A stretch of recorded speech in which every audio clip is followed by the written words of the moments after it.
The Parrot Who Wouldn't Talk. Author Ruskin Bond. Often we hear someone say, "Don't parrot me." What they mean to say is, "Don't copy what I am saying." Now, read the following story written by Ruskin Bond about a parrot who wouldn't talk.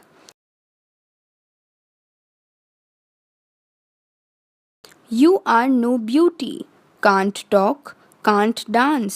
With these words, Aunt Ruby would tease the unfortunate parakeet who stared sourly at everyone from his ornamental cage at one end of the long veranda of Granny's bungalow in North India.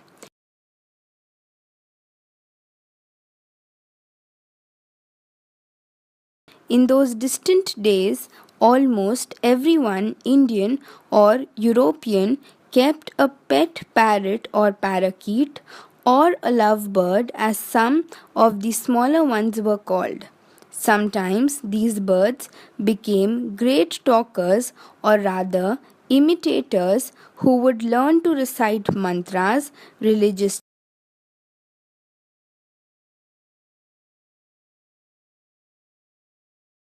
chants, or scoldings to the children of the house, such as "Padho beta padho," study child study, or for the benefit of boys like me, "Don't be greedy, don't be greedy."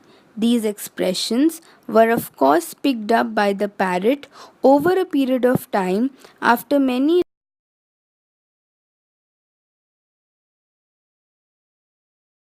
repetitions by whichever member of the household had taken on the task of teaching the bird to talk. But our parrot refused to talk. He had been bought by Aunt Ruby from a bird catcher who had visited all the houses on our road,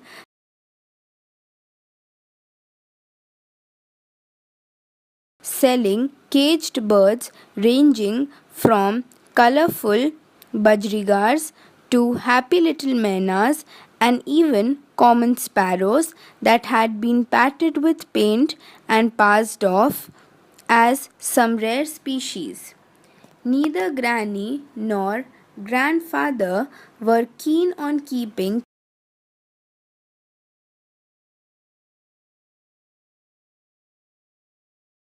caged birds as pets, but Aunt Ruby showed signs of throwing a tantrum if she did not get her way, and Aunt Ruby's tantrums were dreadful to watch. Anyway, she insisted on keeping the parrot and teaching it to talk.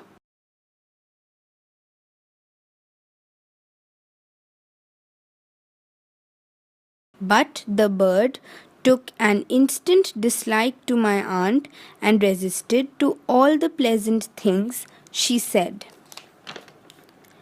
"Kiss, kiss," Aunt Ruby would coo, putting her face close to the bars of the cage, but the parrot would back away, its shady little eyes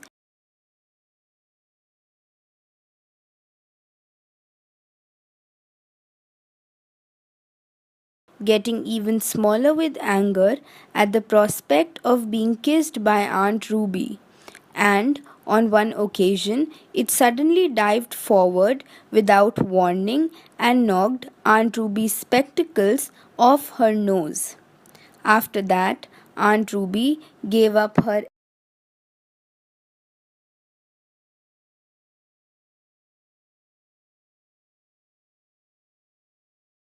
efforts to show her love for the parrot and became quite unfriendly towards the poor bird, making faces at it and calling out, "Can't sing, can't dance," and other nasty comments. It fell upon me then, 10 years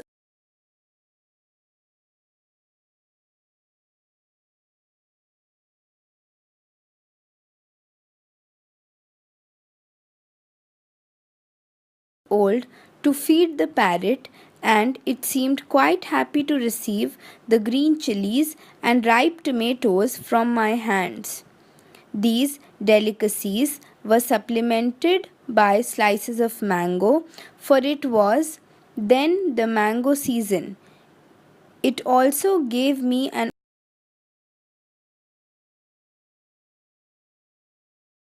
opportunity to consume a couple of mangoes while feeding the parrot. One afternoon, while everyone was indoors enjoying a short nap, I gave the parrot his lunch and then purposely left the cage door open. Seconds later, the bird was winging its way into the freedom of the mango orchard. At the same time, grandfather came onto the veranda and remarked, I see your aunt's parrot has escaped. The door was quite loose, I said with a shrug. Well, I don't suppose we'll see it again. Aunt Ruby was upset at first and threatened to buy another bird. We put her off by promising to buy her a bowl of goldfish.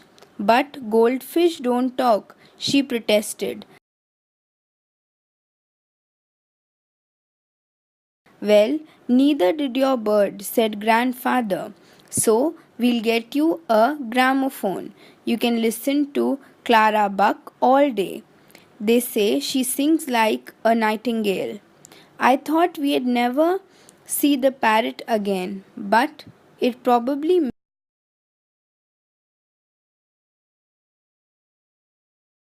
missed its green chilies because a few days later I found the bird sitting on the veranda railing looking expectantly at me with its head cocked to one side. Unselfishly, I gave the parrot half of my mango. While the bird was enjoying the mango, Aunt Ruby emerged from her room and, with a cry of surprise, called out, Look, there's my parrot. Come back. He must have missed me. With a loud squawk, the parrot flew out of her reach and, perching on the nearest rose bush, glared at Aunt Ruby and screamed at her in my aunt's familiar tones. You're no beauty, can't talk, can't sing, can't dance. Aunt Ruby went ruby red and dashed indoors. But that wasn't the end of the affair. The parrot became a regular visitor to the garden and veranda, and whenever it saw Aunt Ruby, it would call out, You are no beauty, can't talk, can't sing, can't dance. The parrot had learned to talk after all.